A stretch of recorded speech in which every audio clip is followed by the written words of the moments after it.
अस्सलाम वालेकुम क्लास, आपको आवाज़ आ रही है? जी वालेकुम अस्सलाम। आ रही हैं।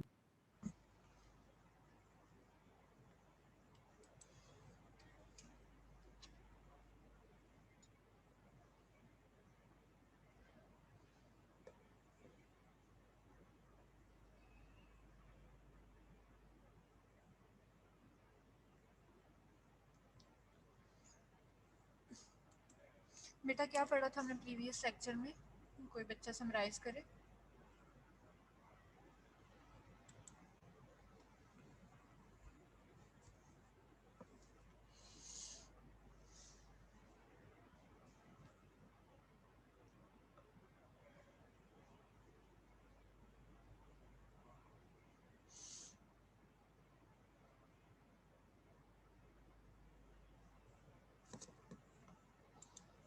जी बेटा अब्दुल हनान, आप करें समराइज़, क्या पढ़ा था हमने प्रीवियस लेक्चर में?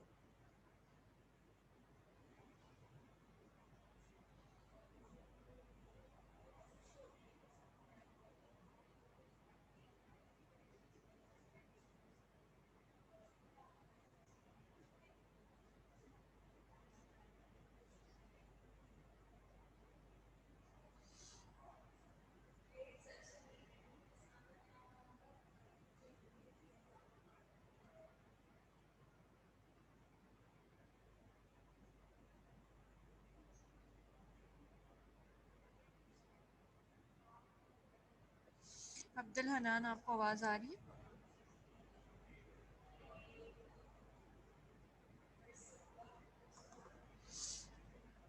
अदील हसन,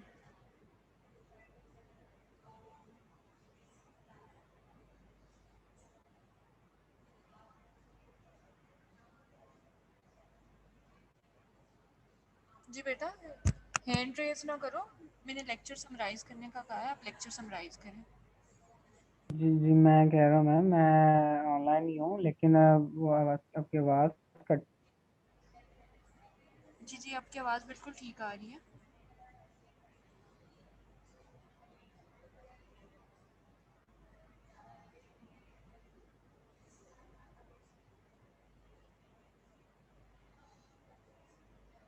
अदील हसन प्रेजेंट है?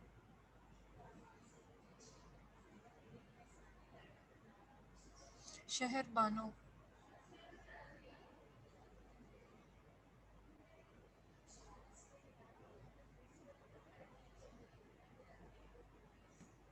मैम मैं करूँ समराइज लेक्चर? बेटा थोड़ा सा मैं दूसरे बच्चों को भी देख लूँ। ठीक है मैम, ठीक है।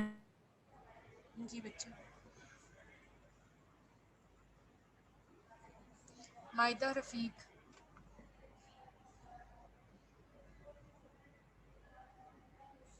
हिना इजाज, आप करें lecture summarise.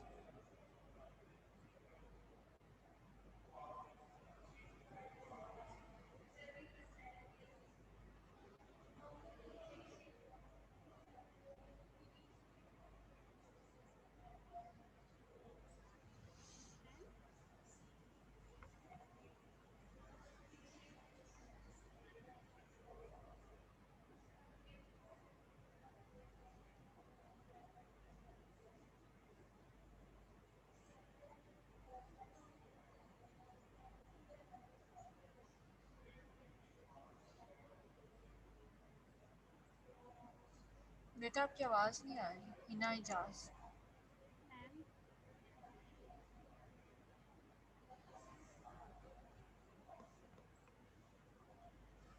Sidra Shahzad. Yes ma'am. जी बेटा आप लेक्चर समराइज़ करें। Okay ma'am. Ma'am last lecture में हमने पैथोलॉजीज पढ़ी थी ब्रेन की, एमआरआई पे कैसा नजर आता है, उसमें हमने डिफरेंट तरह की पढ़ी थी। सबसे पहले पिट्यूटरी एडिनोमा पढ़ा था। पिट्यूटरी एडिनोमा को हमने देखा था कि ये पिट्यूटरी ग्लैंड में एक ट्यूमर बन जाता है, उसको हम पिट्यूटरी एडिनोमा कहते हैं। इसमें माइक्रो एडिनोमा भी होता है और मैक्रो एडिनोमा भी होता है। माइक्रो एडिनोमा वो होता है जो 10 मिलीमीटर से कम उसका साइज होता है, और मैक्रो एडिनोमा हमने पढ़ा था जो 10 मिलीमीटर से ग्रेटर होता है। और पिट्यूटरी ग्लैंड हमारे पास नॉर्मली इंटीरियर होता है मेडुला ऑब्लोंगेटा से, और पोस्टीरियर होता है फ्रंटल लोब के। इसमें जो एडिनोमा बनता है वो इंटीरियर पिट्यूटरी में भी हो सकता है और पोस्टीरियर पिट्यूटरी में भी हो सकता है। अब एमआरआई पे अपीयरेंस पढ़ी थी हमने। MRI पे अपीयरेंस हमने पढ़ी थी कि T1 पे कैसा नजर आता है हमें एडिनोमा, T2 पे कैसा नजर आता है और T1 कंट्रास्ट इनहेंस पे। अगर हम देखें T1 पे तो हमारे पास हाइपो इंटेंस था, हाइपो इंटेंस में डार्क इमेज हमें नजर आया था। उसके बाद हमने T2 पे देखा था, T2 पे हमारे पास अनप्रिडिक्टेबल सिग्नल थे, मतलब इतने ज्यादा क्लियर सिग्नल्स नहीं हमें नजर आ रहे थे। उसके बाद हमने T1 कंट्रास्ट इनहेंस पे देखा था, उसमें हमारे पास हाइपर इंटेंस सिग्नल्स आए थे। उसके बाद हमने ग्लायोब्लास्टोमा देखा था। ग्लायोब्लास्टोमा जो होता है इसको हम ब्रेन का ट्यूमर कहते हैं। ये पिट्यूटरी ब्रेन का एक ट्यूमर होता है। इसमें हमने जब MRI अपीयरेंस देखी थी तो T1 पे ग्लायोब्लास्टोमा हाइपो इंटेंस था और T2 पे हाइपर इंटेंस था। उसके बाद हमने हेमरेजिक कंपोनेंट्स देखे थे। हेमरेजिक कंपोनेंट्स देखे थे कि जब ब्रेन में कोई ट्यूमर होता है उसकी वजह से अगर कहीं पे हेमरेज वगैरह होना शुरू हो जाए तो उसको हेमरेजिक ट्यूमर्स हमने कहा था। और फिर हमने कहा आपने कहा था कि देखना है कि हम ट्यूमर्स को, इन्फार्क्ट्स को और एब्सेस को कैसे डिफरेंशिएट कर सकते हैं। और डिफरेंशिएट करने के लिए हम MR स्पेक्ट्रोस्कोपी यूज करते हैं जिसके थ्रू हम ट्यूमर्स में, इन्फार्क्ट्स में और एब्सेस में डिफरेंशिएट कर सकते हैं। और ये ट्यूमर्स जो होते हैं ये किसी भी एज में हो सकते हैं, लेकिन ओल्डर एडल्ट्स में ये ज़्यादातर कॉमन होते हैं।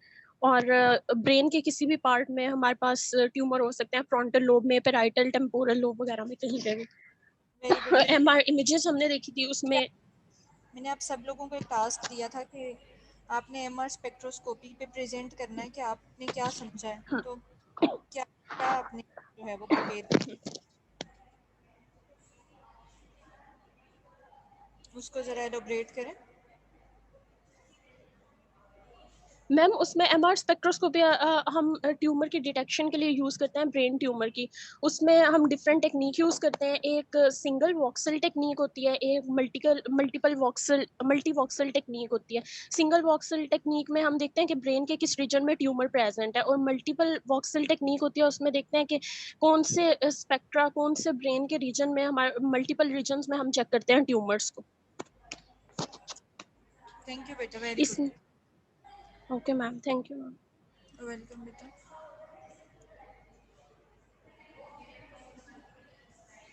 ताइला इमरान।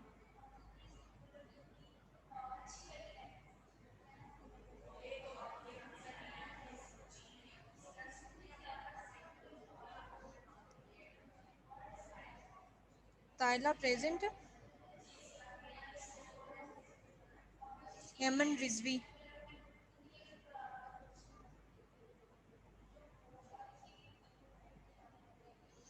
रीना चौधरी।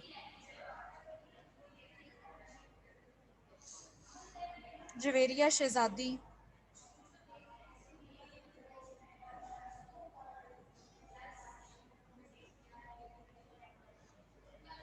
जमरा मुश्ताक।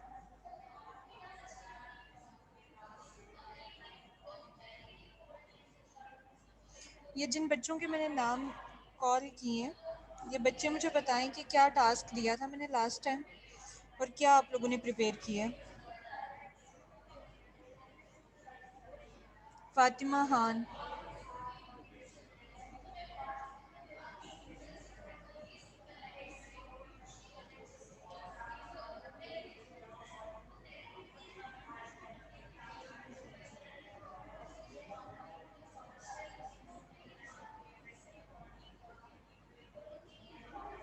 रिजवान अली। Yes ma'am. जी बेटा, क्या टास्क दिया था मैंने लास्ट टाइम, उसको ज़रा आप एलिब्रेट करें, क्या मैंने पढ़ लास्ट के आए। लेक्चर में लिया था। कोई बात। हमारा Yasin.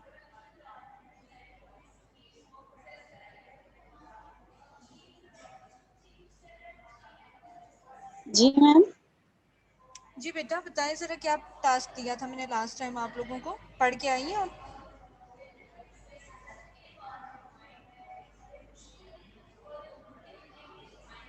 No ma'am.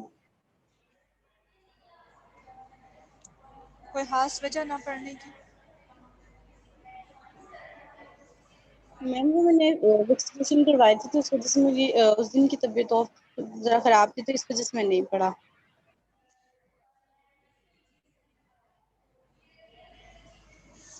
Bisma Asif. Yes ma'am. जी बेटा आप करो, शाबाश। डिस्क्राइब करो क्या पढ़ के आई हो। एमआर स्पेक्ट्रोस्कोपी के बारे में जी जी, टास्क मैम यही बेसिकली था ना।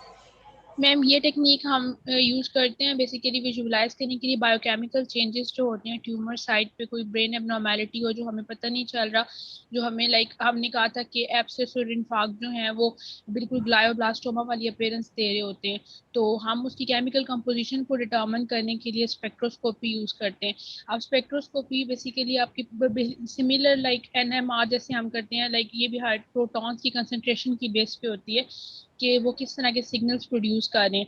अब स्पेक्ट्रोस्कोपी से ये होता है कि हम डिफरेंट मेटाबोलाइट्स मेटाबॉलिक प्रोडक्ट्स जो होती हैं उनकी डिटर्मिनेशन करते हैं कि उस एरिया में कितनी ज़्यादा वो इंक्रीज हुई है, उनकी कंसंट्रेशन को बेसिकली हम पार्ट पर मिलियन में मेजर करते हैं और उनको कंपेयर करते हैं to the healthy brain tissues.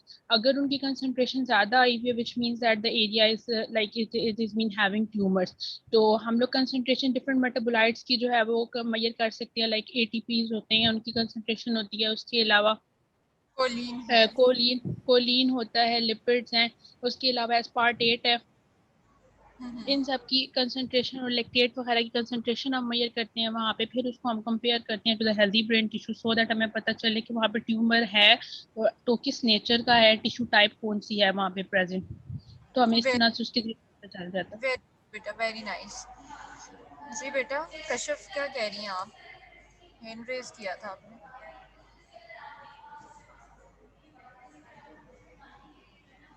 मैं वो बस ये बताने वाली थी बट वो उसने बिस्मा ने एक्सप्लेन कर दिया। मैंने एक्सप्लेन कर दिया, आप इसमें मजीद कोई पॉइंट ऐड करना चाहती हैं?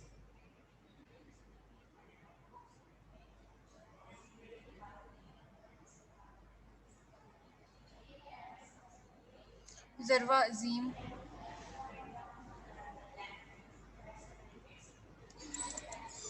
Yes ma'am.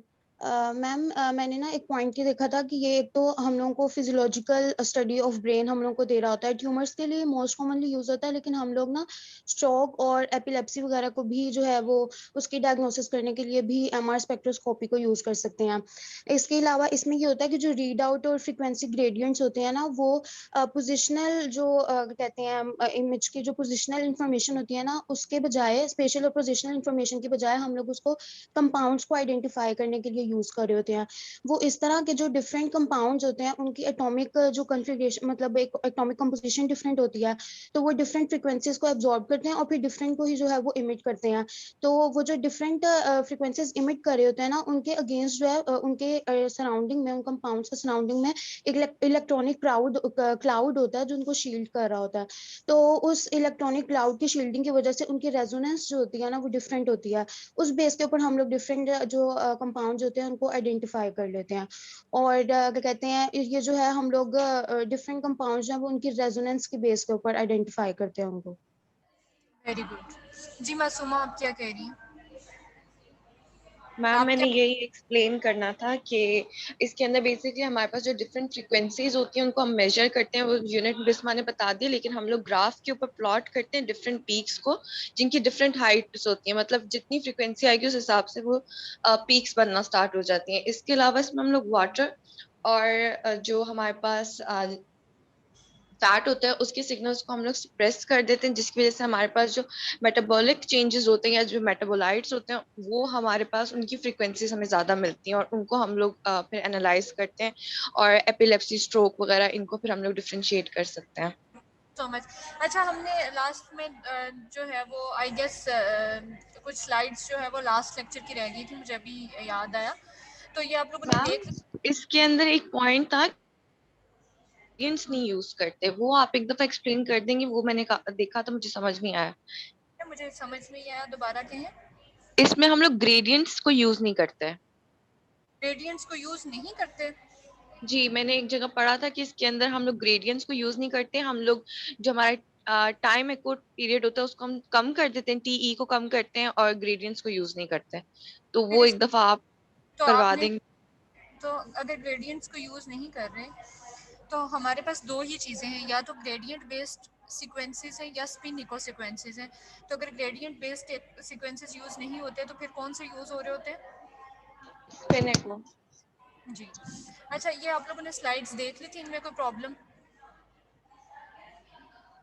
ये बेसिकली कंपैरिजन ही था कुछ चीज़ों का। इनको एक्सप्लेन करने की ज़रूरत है?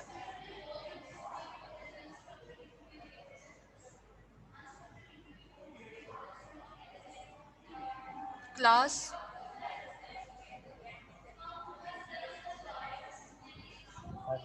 मैम कर देंगे देखो।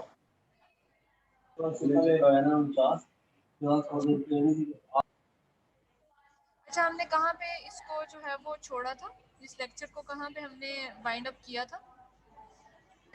31 स्लाइड तक। 31 स्लाइड तक। ठीक है। अच्छा, हम जो है बेसिकली हमने जो है वो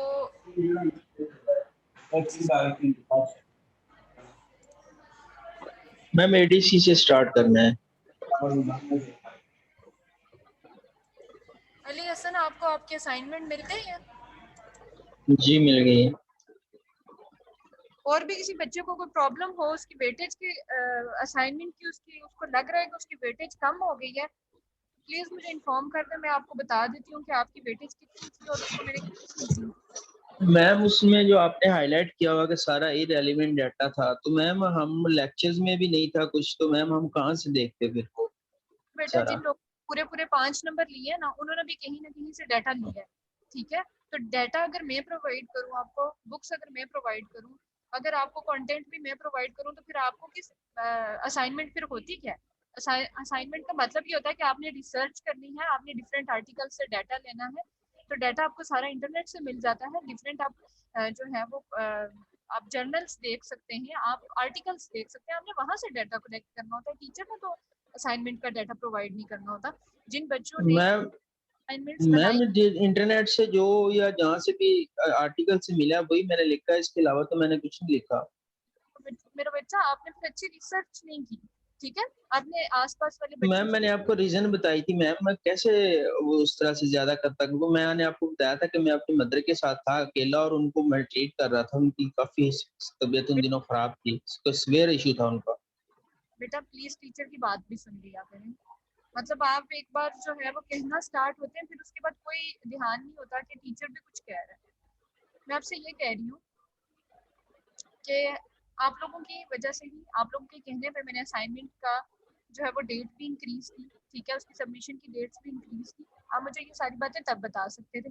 उसके बावजूद जब मैंने इन चीज़ों को देख के आपकी अच्छी ग्रेडिंग कर दी है ना, तो उसके बाद भी फिर ये नहीं कहना बनता था कि टीचर ने फेक ग्रेडिंग की। ठीक है, तो मेरे लिए सारे बच्चे एक जैसे, मेरे लिए मेरे सारे बच्चे जो है, मैं किसी में कोई डिफरेंशिएट नहीं करती। जो ज़्यादा मेहनत करता है उसका उसका ज़्यादा हक मिलना चाहिए, और जो बच्चा नहीं मेहनत कर रहा या जो बच्चा कम कर रहा है, तो मैं दोनों को इक्वल नहीं कर सकती। ठीक है, तो मैम 1500 वर्ड्स की असाइनमेंट बनाने में मेहनत तो अच्छी खासी लगती है, ये तो नहीं हो सकता कि 1-2 सेकंड में 1500 वर्ड्स आप कॉपी करो और लिखो। मैंने और एक दो मैंने तो वैसे भी अपनी वर्डिंग में लिखा है मैम, मैंने कोई कॉपी पेस्ट नहीं उठाया। हाँ ठीक है, डाटा लिया लेकिन उसको अपनी वर्डिंग में किया, और काफी टाइम लगता है अपनी वर्डिंग में करने से। बच्चे मेरी बात सुनो, मेरे पास 60 बच्चे हैं। ठीक है, मैंने उन सब बच्चों को देखना है, एक बच्चा तो है नहीं। ठीक है, अब मैं अगर ये कर लूँ कि एक बच्चे की प्रॉब्लम्स देख लूँ, बाकी सबके ना देखो, तो फिर मैं रिस्पॉन्सिबल हूँ ना इन सब चीज़ों की। ठीक है, मैम ये मैंने तो नहीं कहा कि मैं अकेला हूँ, लेकिन मैम मैं वैसे बात कर रहा हूँ कि मेरे ऊपर ये क्राइसिस था, तो उसके अराउंड मैंने ये बनाई है, क्योंकि हम लोग पहली बार एमआरआई पढ़ रहे हैं, तो लर्निंग में प्रोसीजर में मैम कौन सा हम लोग कहीं पे एमआरआई की ट्रेनिंग या इंटर्नशिप वगैरह कर रहे हैं। तो जो मैम बेटा क्वेश्चन था MRI image advances in detail ma'am, वो मैम क्वेश्चन तो बड़ी मुश्किल से कहाँ से भी, मैंने एक रेडियोलॉजिस्ट से भी पढ़ा था, तो क्या उन्होंने कहा था कि ये क्वेश्चन ज्यादातर जो हम लोग डीएमआरडी करते हैं उनमें जाके होता है, ये कि छोटा सा क्वेश्चन तो है नहीं कि जिसमें आप लोग लिखने बैठ जाओ। कुछ बच्चे हैं जिन बच्चों ने बहुत अच्छी असाइनमेंट्स बनाई हैं, और मुझे यकीन है कि वो भी कहीं पे जो है वो अभी करंटली कहीं पे वो इंटर्नशिप्स नहीं कर रहे, या वो एमआरआई की ट्रेनिंग नहीं कर चुके हैं। ठीक है। तो ये डिपेंड करता है कि आप कितनी मेहनत करते हो। मैम ये एमआरआई के असाइनमेंट्स के मार्क्स देख के मेरे पूरे मेरे डिग्री में सेमेस्टर्स में जो सिर्फ मैं डिसअपॉइंट हूँ, कभी मेरे असाइनमेंट में और इन चीज़ों में कभी मार्क्स नहीं कटे हो, लेकिन इस असाइनमेंट में 3 मार्क्स देख के हाँ, इसलिए जो है असाइनमेंट मुझे बहुत डिसअपॉइंटमेंट हुई है। मैं आपको सेंड कर दूंगी, आप उनको भी देख लीजिएगा, उनकी परफॉर्मेंस भी देख लीजिएगा, आप अपनी नहीं परफॉर्मेंस मैम, मुझे उनकी देखने का वो नहीं है, मुझे मैं क्यों मैम उनकी देखूं? ठीक है उन्होंने मेहनत की है, अल्लाह उनको और ज़रा, मैं उनकी क्यों असाइनमेंट देखूं? मैं तो सिर्फ अपना बता रहा हूँ कि इन क्राइसिस में फिर भी मैंने असाइनमेंट बनाई है, क्योंकि मैंने आपको बेटा थैंक यू बेटा, आज का हम लेक्चर देख लेते हैं। अच्छा, हमने ब्रेन मेटास्टेसिस को डिफरेंट सीक्वेंसेस पे देखना था, ठीक है। T2 एक्सियल स्कैन की हमने एग्जांपल ली, T1 एक्सियल पोस्ट कंट्रास्ट की हमने एग्जांपल ली, देन हमने T1 coronal pre contrast and then coronal T1 coronal post contrast की अगर बात करें, तो हम अगर T1 पे ही प्री और पोस्ट कंट्रास्ट की बात करें, तो हमारे पास T1 पे जो है वो इतनी ज़्यादा अच्छी इन्हांसमेंट नहीं है ब्रेन मेटास्टेसिस की as compare to the T1 coronal post contrast. तो जब हमने ट्यूमर्स की बात की तो हमने कहा कि हम मोस्ट लाइकली जो है वो हम कंट्रास्ट देते ही हैं, ठीक है। और कुछ सीक्वेंसेस को लेने के बाद जो है in middle of the examination जो है वो हम कंट्रास्ट इंजेक्ट करते हैं पेशेंट में, ठीक है। देन हमने बी वैल्यू की बात की थी कि बी वैल्यू जो है वो स्ट्रेंथ ऑफ द ग्रेडियंट से रिलेटेड है। तो अगर बी वैल्यू B0 की बात की जाए तो आपको ब्रेन मेटास्टेसिस जो है वो नज़र आ रहे हैं सेरिबेलम में, but in case of B1000 जो है उनकी इतनी अच्छी क्लियरेंस नहीं है, इतनी अच्छी अपीयरेंस नहीं है, ठीक है। देन अगर एडीसी की बात की जाए तो एडीसी में भी उनकी अपीयरेंस तो है, अगर हमारे पास B1000 वैल्यू में जो है वो हाइपो है तो हमारे पास एडीसी में वो हाइपर इंटेंस है, ठीक है। मैंने आपको जब भी कहा कि जब भी आप एडीसी और डीडब्ल्यूआई को कंपेयर करके देखते हैं तो दोनों की अपीयरेंस जो है वो अपोजिट हो जाती है। ये हमारा यहाँ तक जो है वो ब्रेन मेटास्टेसिस के डिफरेंट स्लाइसेस और सीक्वेंसेस थे। अब अगर हम बात करें structural MRI in idiopathic Parkinson's disease and parkinsonism, तो अगर हम देखें तो आपको पता है कि पार्किंसनिज्म में जो है वो कुछ ब्रेन के जो स्ट्रक्चर्स हैं वो श्रिंक हो जाते हैं, ठीक है। अगर हम देखें हमारे पास T2 वेटेड इमेज है, T2 वेटेड इमेज का आपको इस तरह से पता चलता है कि CSF जो है वो ब्राइट अपीयर हो रहा है इन द वेंट्रिकल्स, ठीक है। Axial T2 weighted MR images at the striatal level in a patient with proton density and a patient with जो है वो हमारे पास अगर इन दोनों इमेजेस को A एंड B को कंपेयर किया जाए तो आप देखते हैं कि यहाँ पे हमारे पास 3 डिफरेंट टाइप्स ऑफ जो है वो एरोज हैं, ठीक है। तो ये हमारे पास जो 3 डिफरेंट टाइप्स ऑफ एरोज हैं, ये 3 डिफरेंट टाइप्स ऑफ डिसऑर्डर्स को जो है वो प्रेजेंट कर रहे हैं, ठीक है। देन अगर हम बात करें अल्जाइमर्स डिजीज की, तो अल्जाइमर्स डिजीज में भी हमारे पास जो है वो श्रिंकेज ऑफ द ब्रेन हो जाती है दायरा और साल्काई की, ठीक है। तो अगर हेल्दी ब्रेन और अल्जाइमर्स डिजीज ब्रेन को कंपेयर करें तो हम देख सकते हैं कि गायरा और साल्काई की जो एक वॉल्यूम है उनका, जो इनकी डेंसिटी है वो हेल्दी ब्रेन में ज़्यादा है as compare to the Alzheimer's disease brain, ठीक है। तो इसमें ब्रेन और गायरा और साल्काई ज़्यादा डिफ्रेंशिएट हो जाते हैं, श्रिंक हो जाते हैं।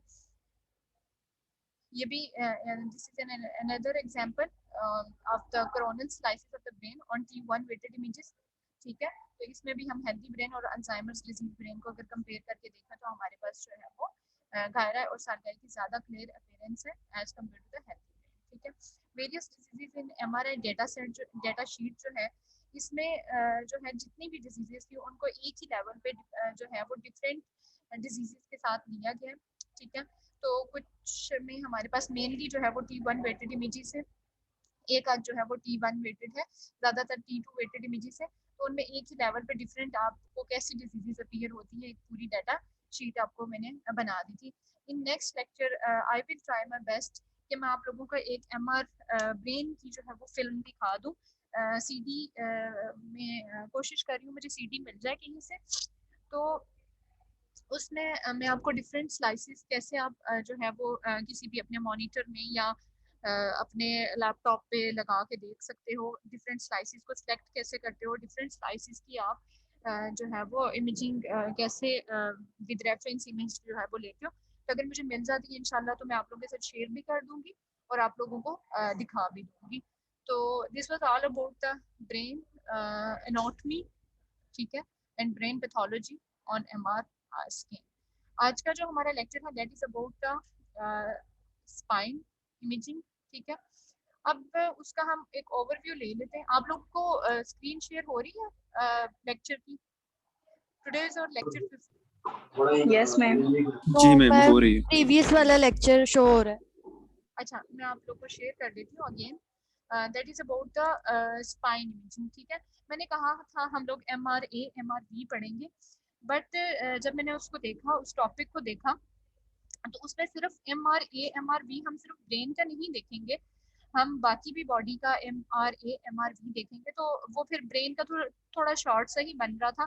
तो फिर मैंने ये सोचा कि जब हम सारे रीजन्स कर लेंगे तो उन रीजन्स को कवर करने के बाद हम एक detailed lecture MRA MRV diffusion inverted और परफ्यूजन इन्वेटेड इमेजिंग पे बना लेंगे, ठीक है।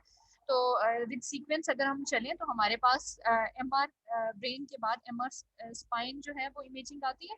देन इसके बाद हम जो है वो थोरेक्स की इमेजिंग देखेंगे, अब्डोमिनल इमेजिंग देखेंगे, एंड एट द एंड जो है वो हम लोकोमोटर सिस्टम को इंशाल्लाह स्टडी करेंगे।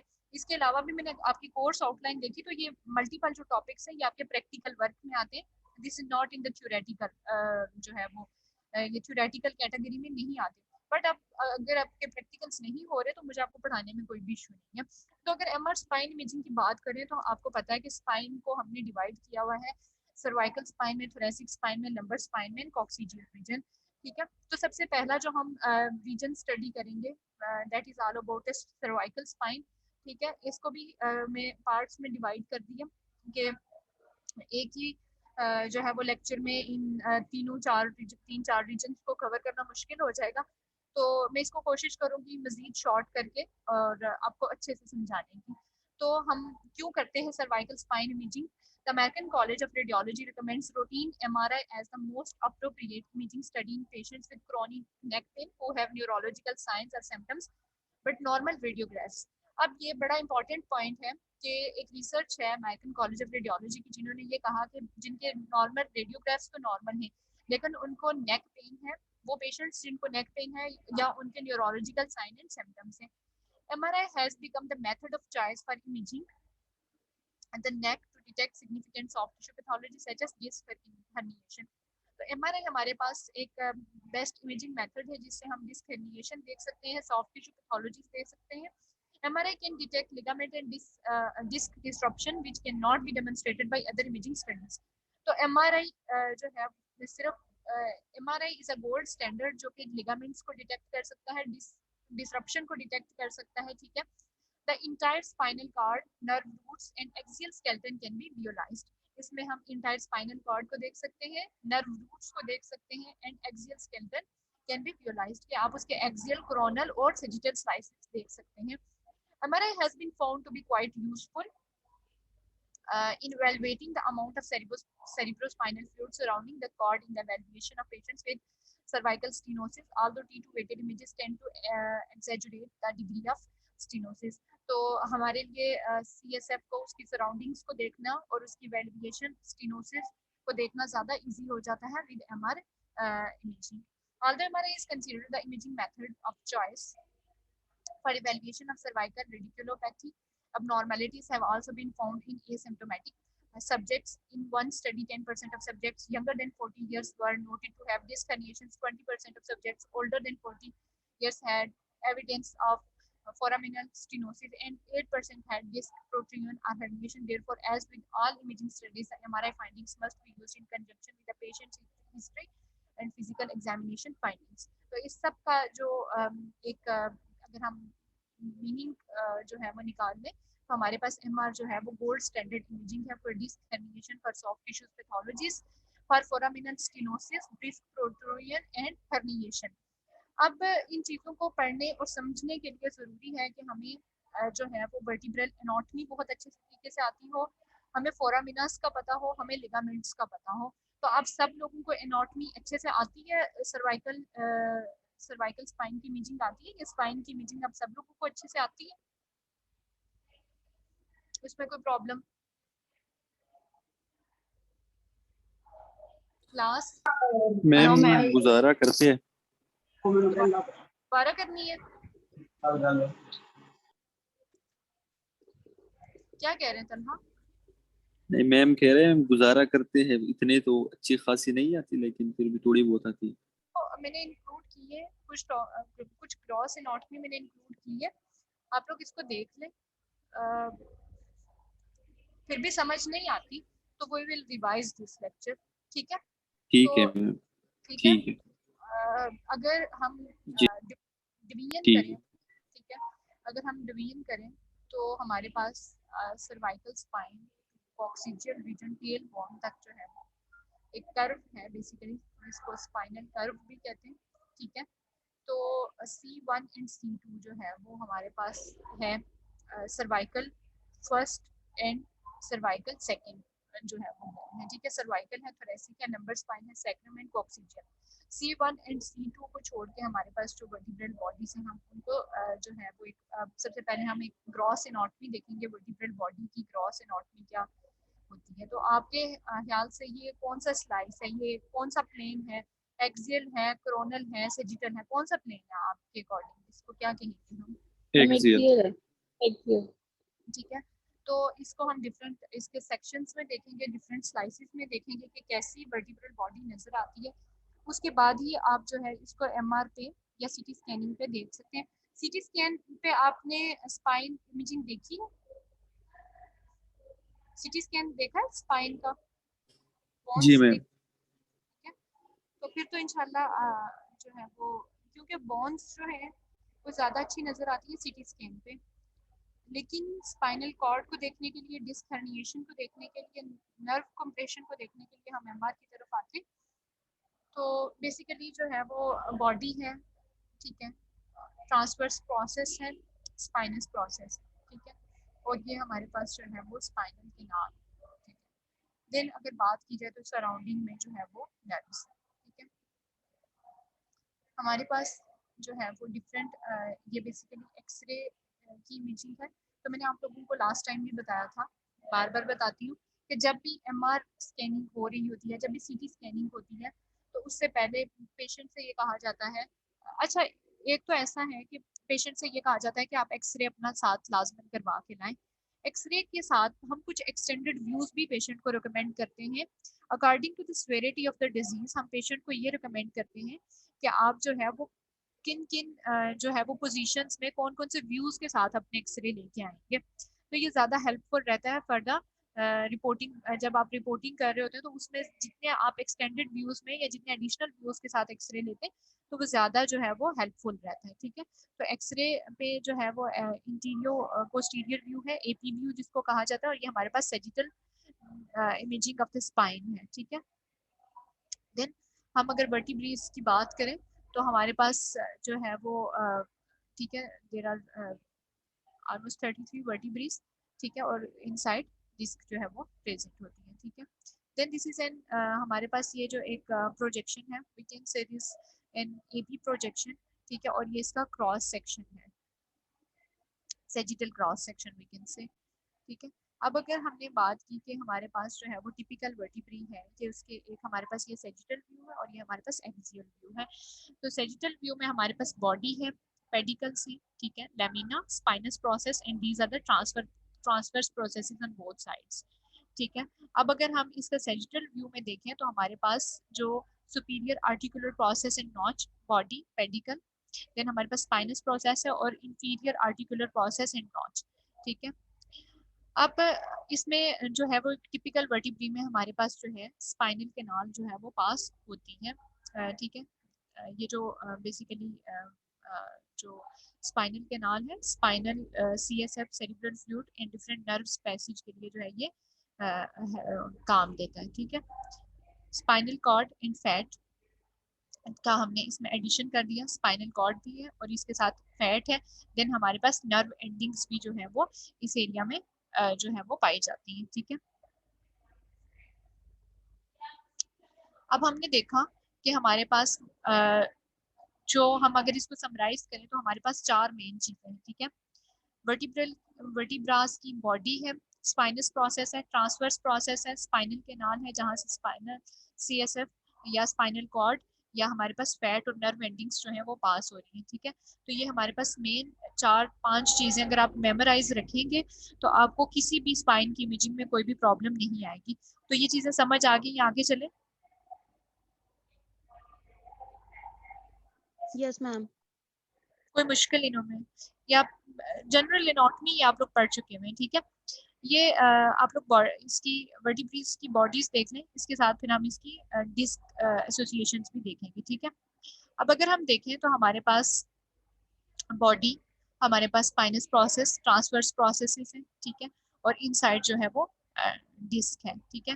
देन हमारे पास डिफरेंट स्पाइनल नर्व्स बताई गई हैं, और हमारे पास जो है डोर्सल रूट गैंग्लियन को भी बताया गया। अब ये डोर्सल रूट गैंग्लियन क्या होता है और कैसे नजर आता है, तो अगर हम इसका जो है वो इसका इसका मैग्नीफाइड व्यू देखें तो हमारे पास dorsal root ganglion and the nerves, ठीक है। डोर्सल रूट गैंग्लियन जो है वो अटैच्ड होते हैं स्पाइनल नर्व्स के साथ। Ventral and dorsal roots of the spinal nerves, dorsal root ganglion, a spinal artery and intervertebral vein. तो इस एरिया से हमारे पास ना कि सिर्फ spinal cord, fat, nerves pass हो रही होती है, बट आपने माइंड में रखना है intervertebral when and spinal artery भी इन्हीं एरिया से जो है वो पास आउट होगी, ठीक है।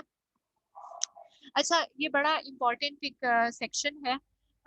ये सेक्शन इस लिहाज से इम्पोर्टेंट है कि हमने देखने हैं कोरोनल व्यूज, हमने देखने हैं सेजिटल व्यूज, और हमने देखने हैं एक्सियल व्यूज। ऐसे ही है, ये तीनों चारों चीजें तो हमने हर एक एमआर स्कैनिंग में देखनी है ना, जी मैम। ठीक है।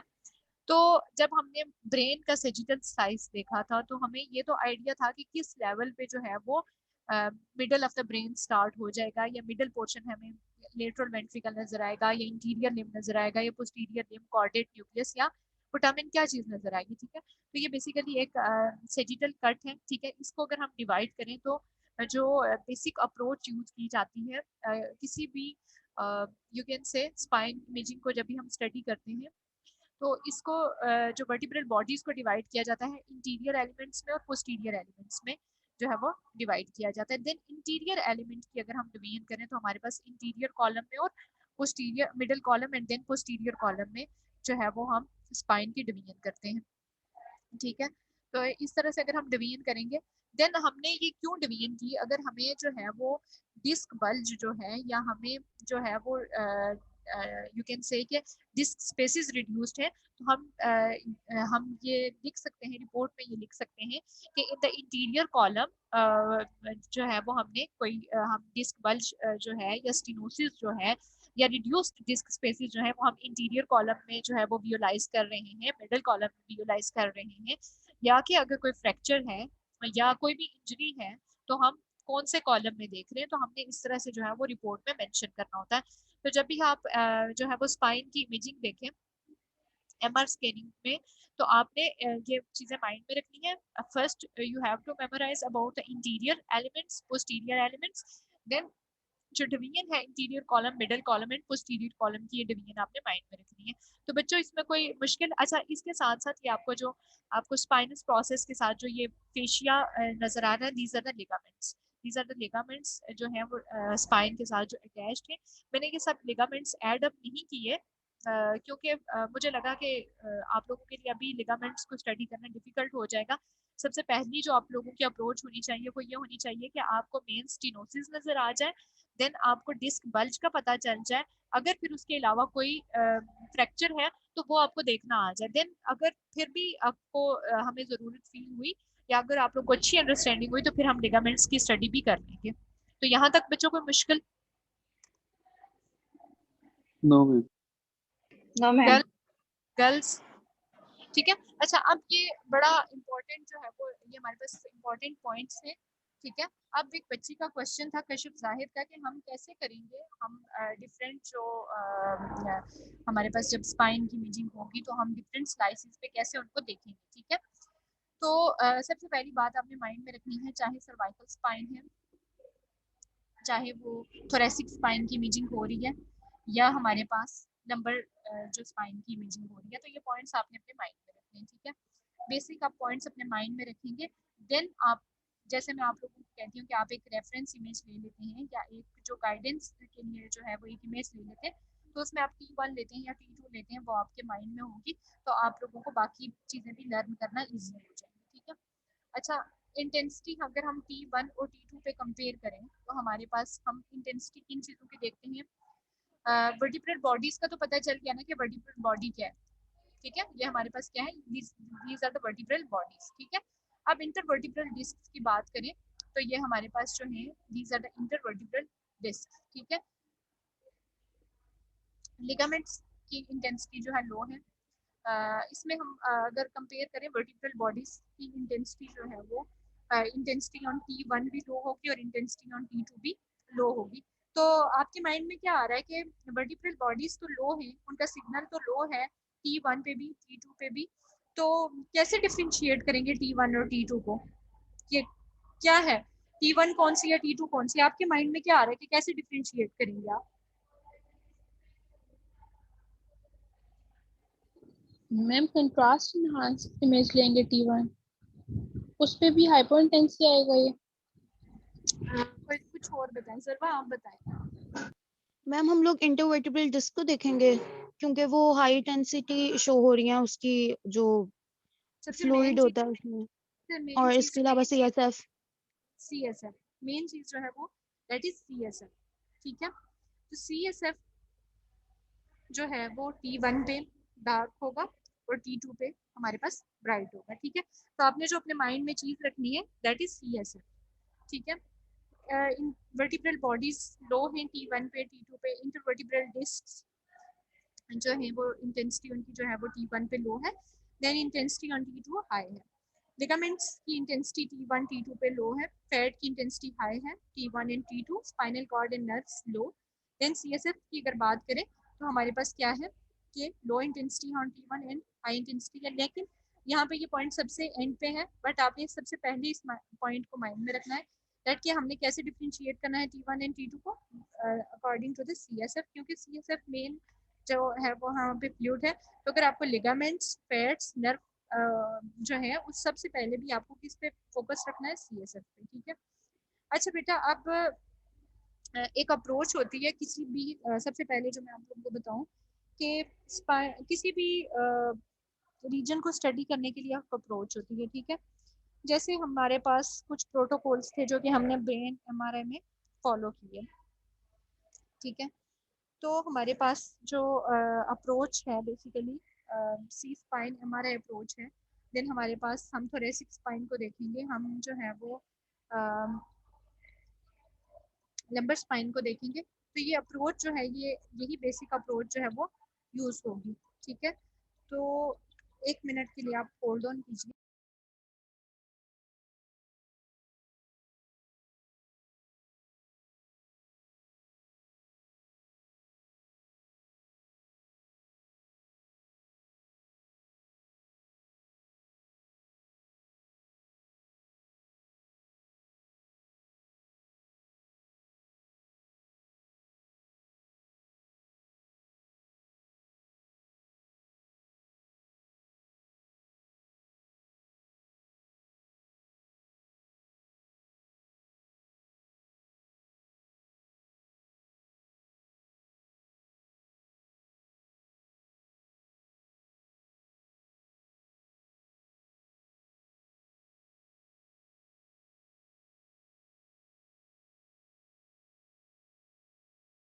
बच्चे आप लोगों को आवाज आ रही है?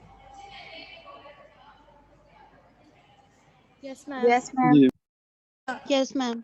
आप लोगों ने पढ़ा होगा सर्जरी में, सर्जरी पढ़ ली आप लोगों ने? मैम पढ़ अभी रहे पढ़ हैं। रहे हैं मैम। सर्जरी में ABCD पढ़ा, क्या होता है?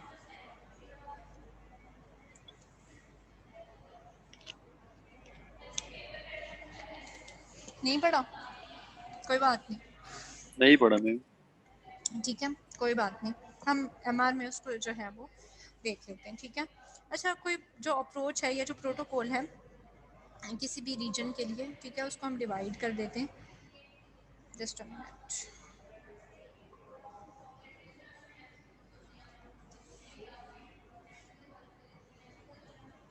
इसके लिए पॉइंट्स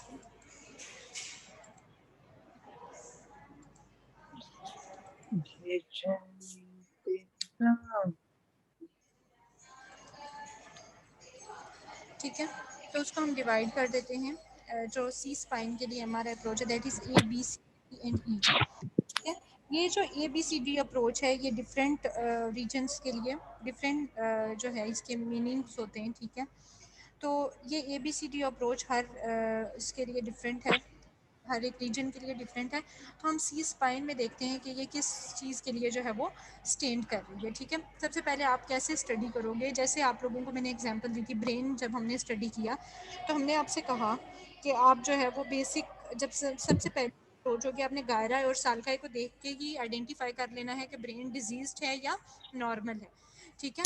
तो पहली आपकी किसी भी स्पाइन की इमेजिंग में सबसे आपकी पहली अप्रोच क्या होनी चाहिए, आपको उसकी अलाइनमेंट पता होनी चाहिए, आपको बोन देखनी आनी चाहिए कि आपकी जो बोन है वो नॉर्मल है या नहीं है, ठीक है।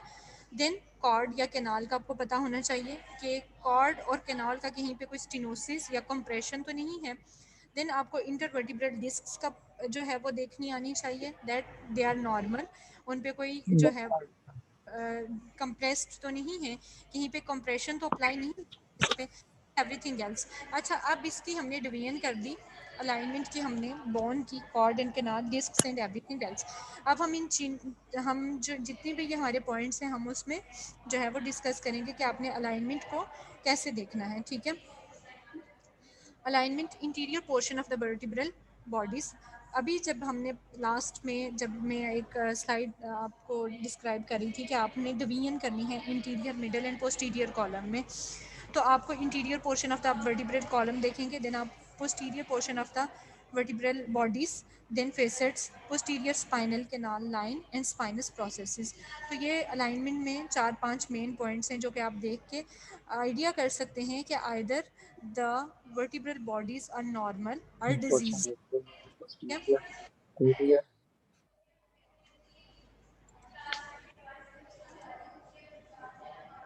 अच्छा बच्चों, तो अब अगर हम बात करें तो हमारे पास जो हमने अलाइनमेंट की बात की, आपको ये अलाइनमेंट नॉर्मल लग रही है? आपके माइंड में क्या है? अगर आप इसके इंटीरियर कॉलम, पोस्टीरियर कॉलम और स्पाइनल कैनाल को देखें तो आपको क्या लग रहा है?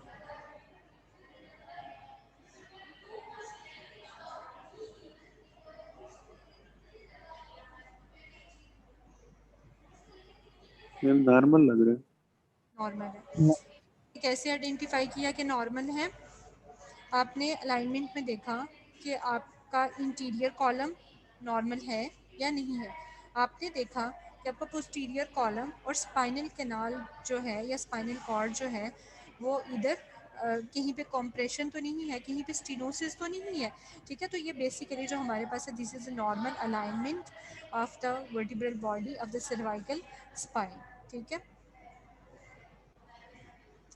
अब ये हमारे पास जो था this was the mid sagittal cervical spine, mid sagittal slice.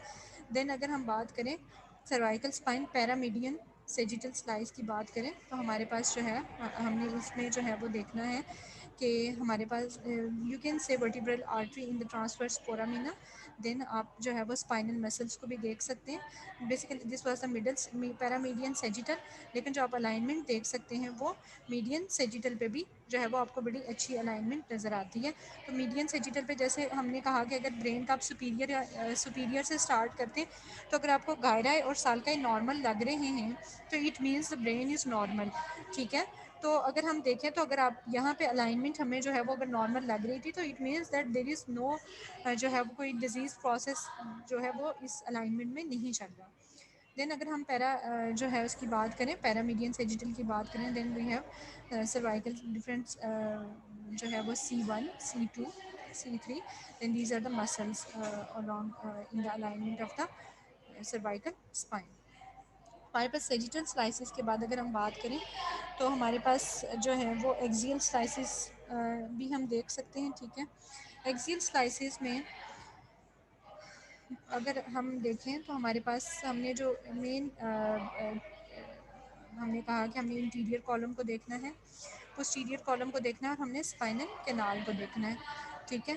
तो इसमें हम अगर हम कंपैरिजन करें with the C1 and C2 तो you can say that this was the normal axial slice at the level of C1 Then this is the normal axial slice at the level of C2, and then C3, C4, C5 के बाद we have an axial slice at the level of C6.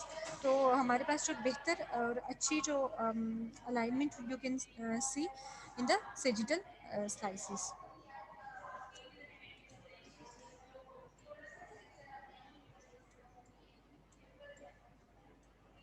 ठीक है,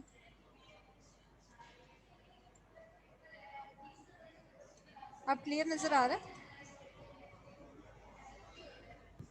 yes ma'am.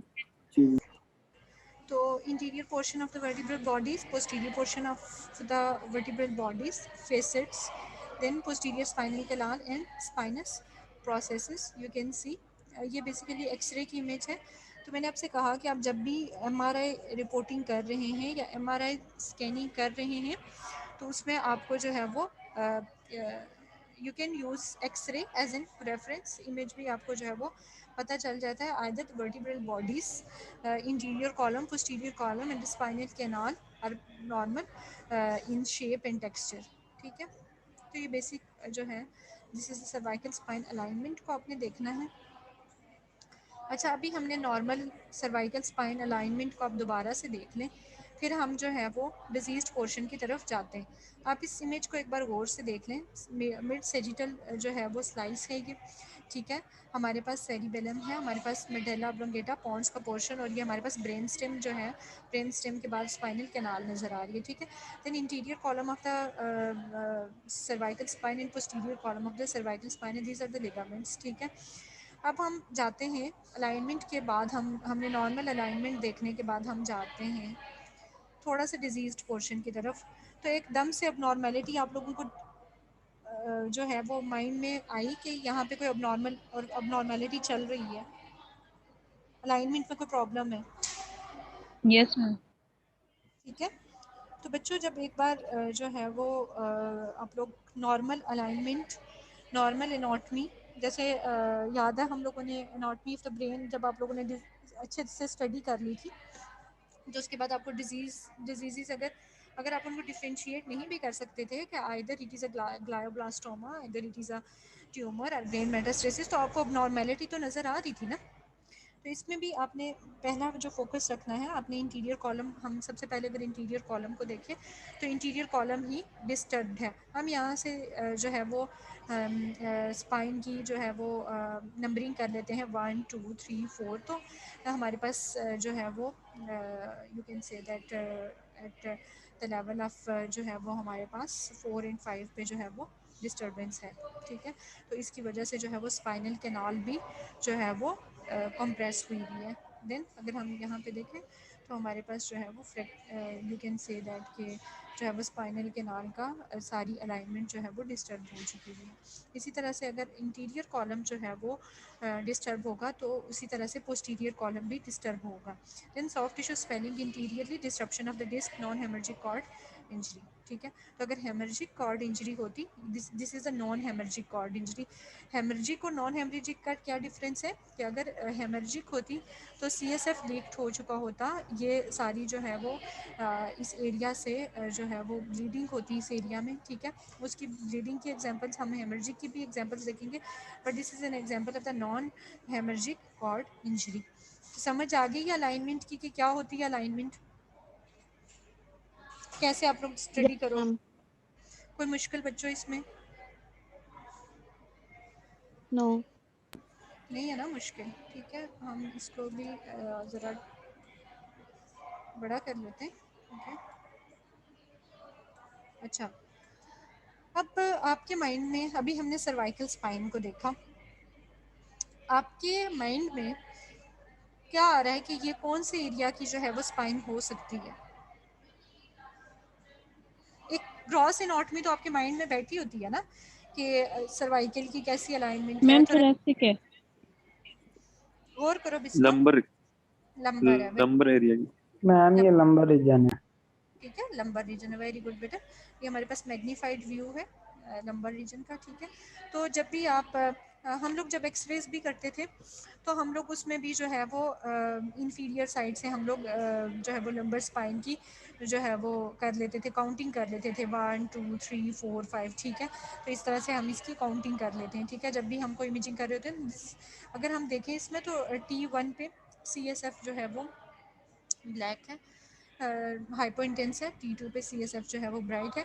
Then हमने intervertebral discus का difference बताया था T1 and T2 पे, तो वो बड़ा क्लियरली नज़र आ रहा है, ठीक है। This is a normal alignment.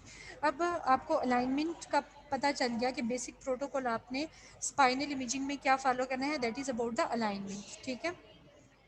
अब हमारे पास जो नेक्स्ट अप्रोच होगी नंबर 2 में इसको यहाँ पे ऐड कर देती हूँ, ठीक है। नंबर 2 पॉइंट जो है दैट इज़ बॉन्ड, ठीक है। अब आप अगर हम इसको देख लें, अगर आप बोन की नॉर्मल एनाटॉमी को मेमोराइज कर लें कि नॉर्मल वर्टिब्रल एनाटॉमी कैसी नज़र आती है आपको, तो आपको जो है वो फ्रैक्चर भी you can see fracture, vertebral body compression, blastic और lytic lesions in the spinal vertebral bodies, ठीक है।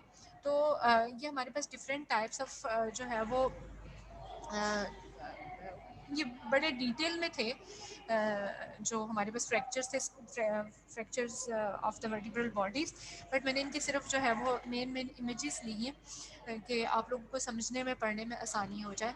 तो आपको सिंपल कॉम्प्रेशन वेज डिफॉर्मिटी का आप देख लें कि कैसे ये शो होता है, ठीक है। इसके बाद अगर हम वेज ये हमारे पास जो है वो कंप्रेशन पॉइंट 1 है, ठीक है।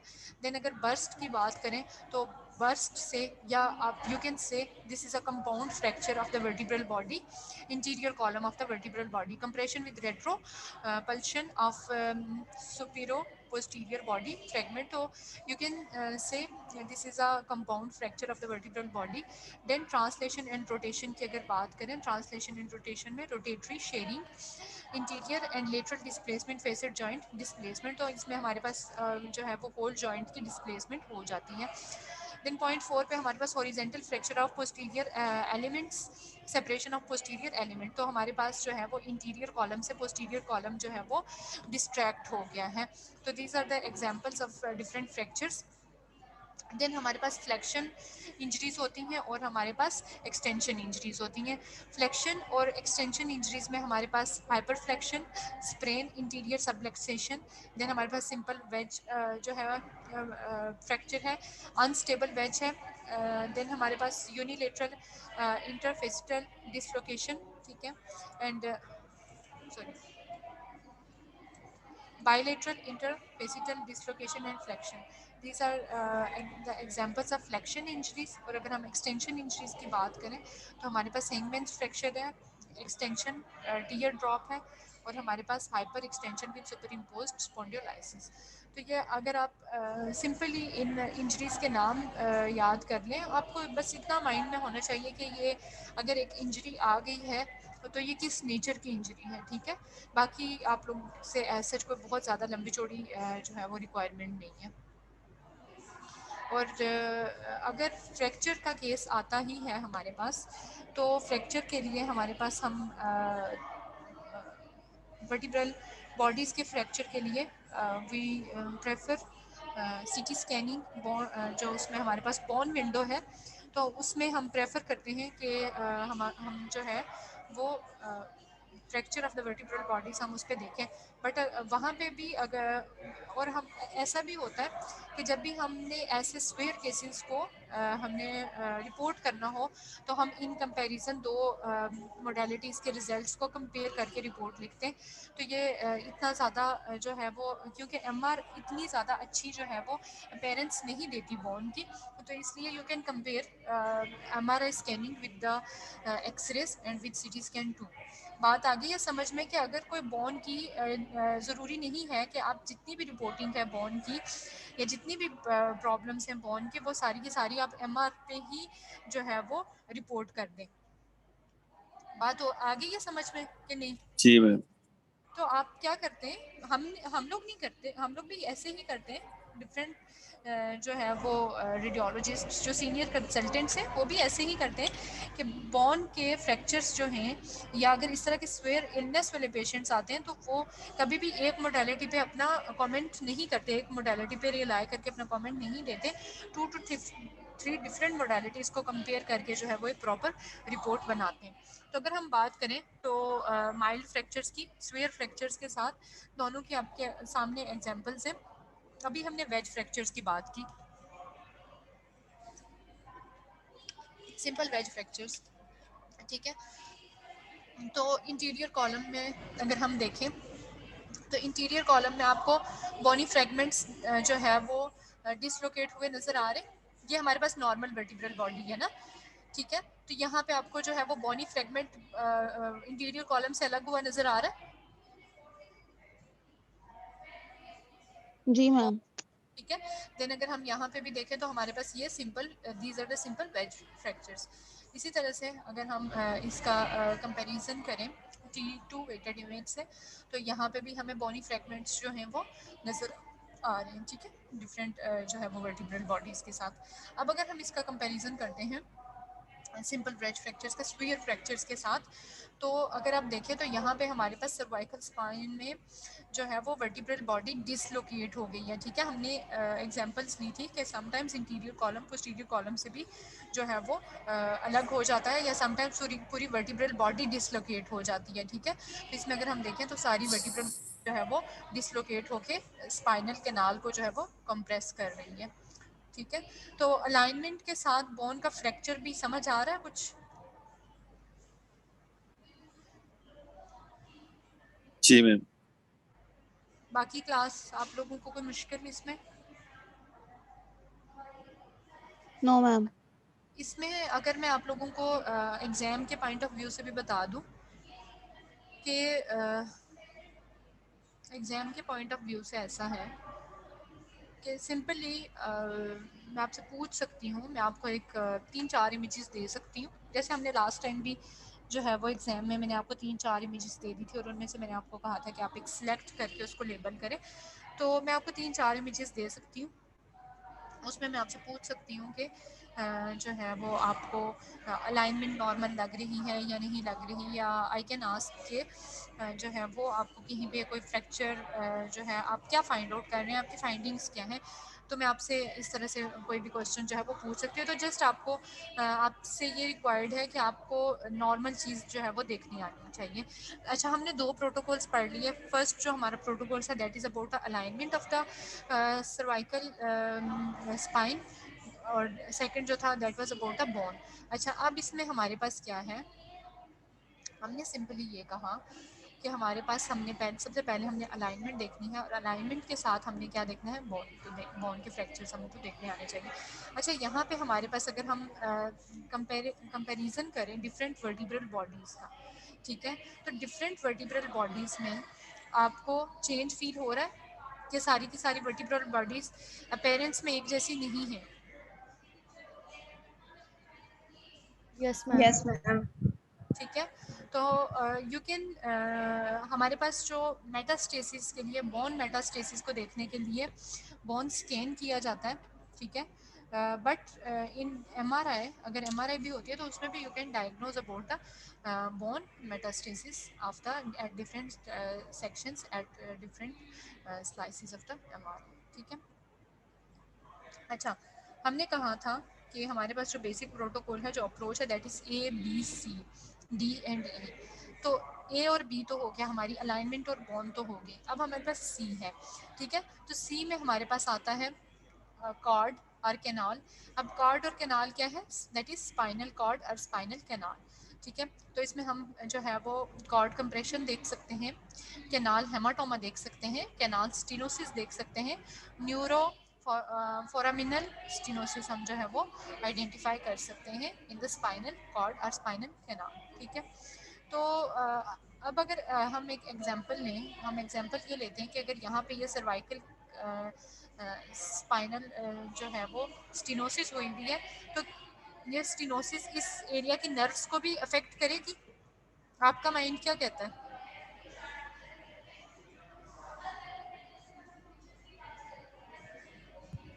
Yes ma'am. तो हम जो हमारे पास हम जब स्पाइन की इमेजिंग करते हैं तो after complete physical examination of the patient, after complete जो है वो उसकी हम डायग्नोसिस को कंफर्म करने के लिए ही हमारे पास पेशेंट रेफ़र होके आता है फॉर द स्पाइनल इमेजिंग। तो अगर कहीं पे भी स्पाइनल कार्ड कंप्रेशन है, हेमाटोमा है, स्टीनोसिस है, तो वो पेशेंट की फ़िज़िकल अपीयरेंस पे भी इफ़ेक्ट करेगा। ठीक है, तो जब भी आप जो है वो अच्छा, आप लोगों का अभी तक हॉस्पिटल में विजिट्स हुए कोई एमआरआई में? कोई आप नो मैम। कुछ बच्चों ने एमआर में वो भी की है ना, इंटर्नशिप की हुई है।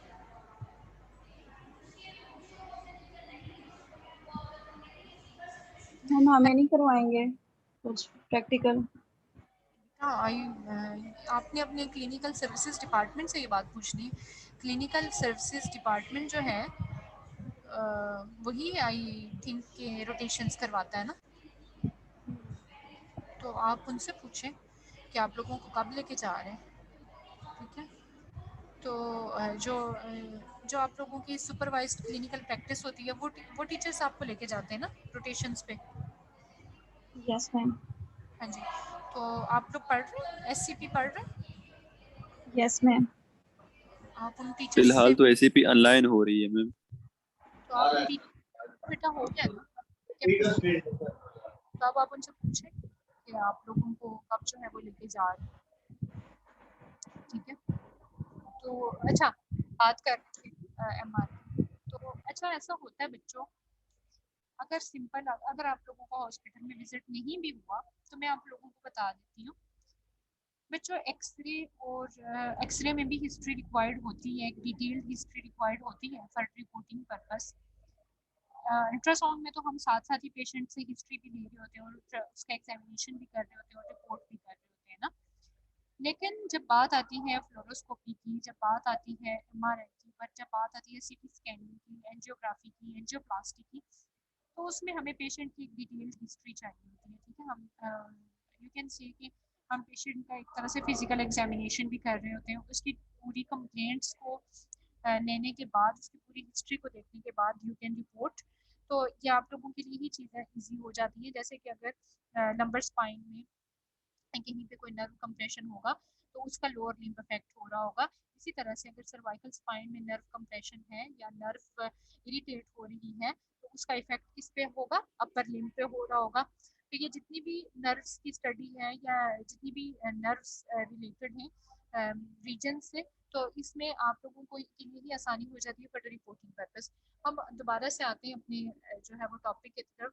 ठीक है, हम ए बी सी पे पहुंचे थे, तो सी में हमने स्पाइनल कॉर्ड का कंप्रेशन, हेमाटोमा और स्टीनोसिस को देखना है।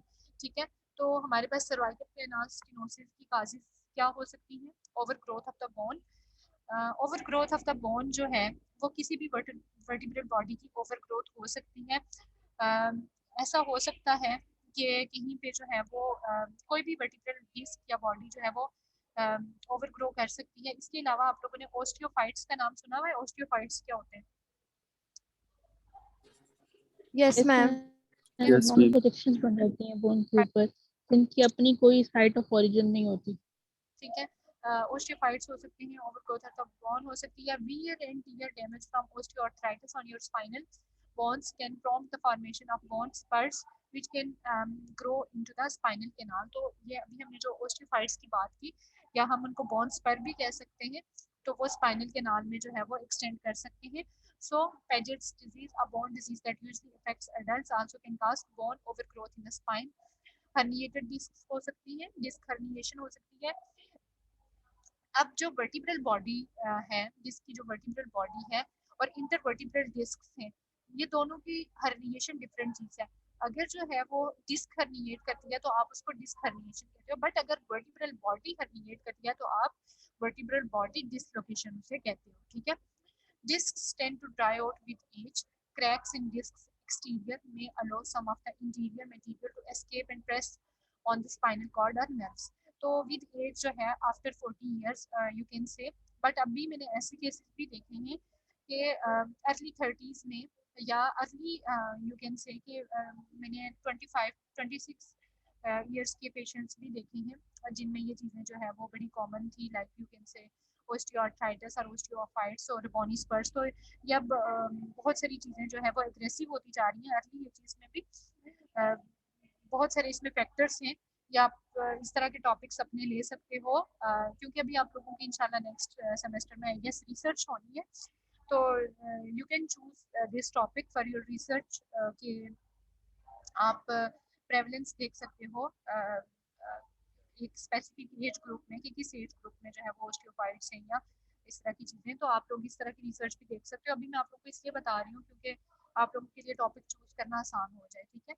अच्छा, एज के साथ जो है वो क्रैक्स हो सकते हैं इन द एक्सटीरियर सरफेस, जो कि इंटरनल सरफेस या internal material of the spinal cord and nerves पे भी जो है वो इफेक्ट कॉज करेंगे। थिकन्ड लिगामेंट्स हो सकते हैं। अब हमने कहा कि जितनी भी वर्टिब्रल बॉडीज हैं वो एक दूसरे से कनेक्टेड है with the help of ligaments, ठीक है। तो वो जो लिगामेंट्स है वो भी थिकन्ड हो सकते हैं। Ligaments may become stiff and thickened over time. These thickened ligaments can bulge into the spinal canal. तो वो जो लिगामेंट्स जो नॉर्मल थे अपने टेक्सचर में वो बल्ज कर सकते हैं स्पाइनल कैनाल में। ट्यूमर्स हो सकते हैं, tumour of the spinal spine हो सकते हैं। abnormal growths can form inside the spinal cord. Abnormal growth हो सकती है inside the spinal cord within the membranes that cover the spinal cord or in the space between the spinal cord and vertebrae. Spinal injuries हो सकती हैं. Car accidents and other major trauma can cause dislocations or fractures of one or more vertebrae. Displaced bone from spinal fracture may damage the contents of spinal canal. Swelling of adjacent tissues immediately following back injury can also put presence on the spinal cord or nerves. तो ये हमारे पास different causes हमने पढ़ी cervical canal stenosis, ठीक है। अच्छा बच्चों, ये जो हमने डिफरेंट काजेस पढ़ी इनमें इनकी समझ आ गई? इनमें कोई मुश्किल?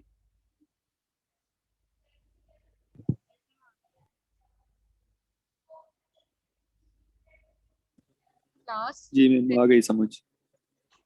अच्छा, अब हमने ये देखना है कि बेसिकली हमने कैसे स्टडी करना है जो है वो स्पाइनल कॉर्ड की स्टेनोसिस को, या हमने इसकी कंप्रेशन को, या कैसे जो है वो स्पाइनल कॉर्ड जो है वो इफेक्ट हो रहा है by all these different causes, ठीक है। तो लेक्चर का अपना टाइम खत्म हो गया। इंशाल्लाह in next class we will see about C D and D, ठीक है। और इसके अलावा भी जो रिमेनिंग पोर्शन आपका रह गया है वो भी इंशाल्लाह हम कवर कर लेंगे। अगर अभी तक आपको इसमें कोई भी प्रॉब्लम है या कोई चीज़ समझ नहीं आई तो यू कैन आस्क मी बेटा।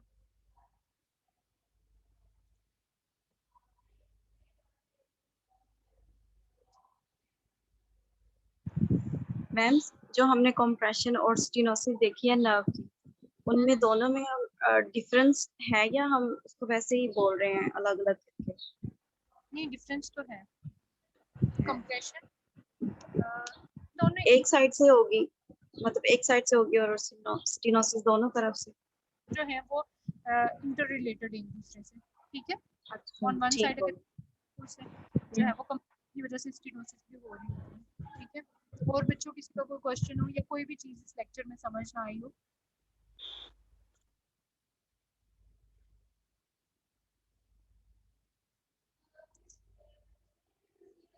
No question? Okay class, thank you, अल्लाह हाफिज। अल्लाह हाफिज मैम।